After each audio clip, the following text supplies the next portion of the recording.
How's it going, you guys? So Hoka started out by making only trail shoes at first, before it transitioned into road shoes. The Torrent is one of their lightest trail shoes, and version 2 gets a lot of good updates. So after a few runs, I'm ready to give you my first impressions of the Hoka One Torrent 2.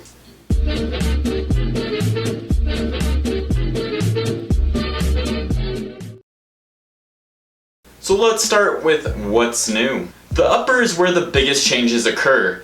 It adds flexibility and more comfortable fit without sacrificing durability, thanks to the new engineered mesh and TPU overlays along the side. I found them to be very comfortable even during long, hot runs. The midsole actually did change this year too, just very subtly.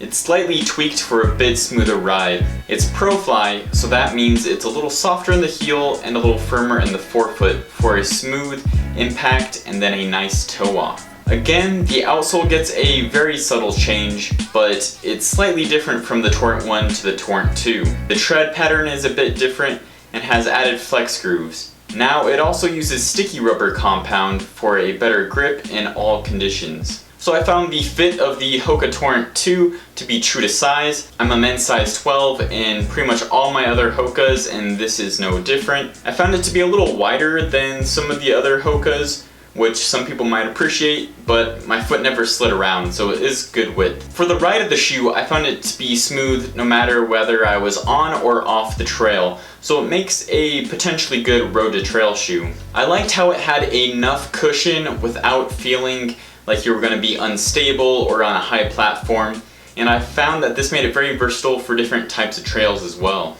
So I've been really liking the Torrent 2 so far, but let's compare it to another trail shoe that I've been a fan of, the Brooks Cascadia. So the Torrent 2 is a lot lighter than the Cascadia 14 by almost 2 full ounces. They both have the same heel stack height, but the Torrent has more cushion in the forefoot thanks to the lower heel to toe drop. The Cascadia 14 does have a rock plate in the forefoot here, which the Torrent 2 does not, so that is one big difference there, where the Cascadia adds a little bit of protection against rocks, while this just has the cushioning. The uppers, I'd say, are both pretty similar. They're both really protective, but the mesh on the Cascadia 14 is a little bit more open. It has bigger holes, and it also has a lace garage in the tongue. So I'll go more in depth in my full review once I've tested this guy out on some different types of trails and put more miles on it, but so far I've been a fan of the Hoka Torrent 2,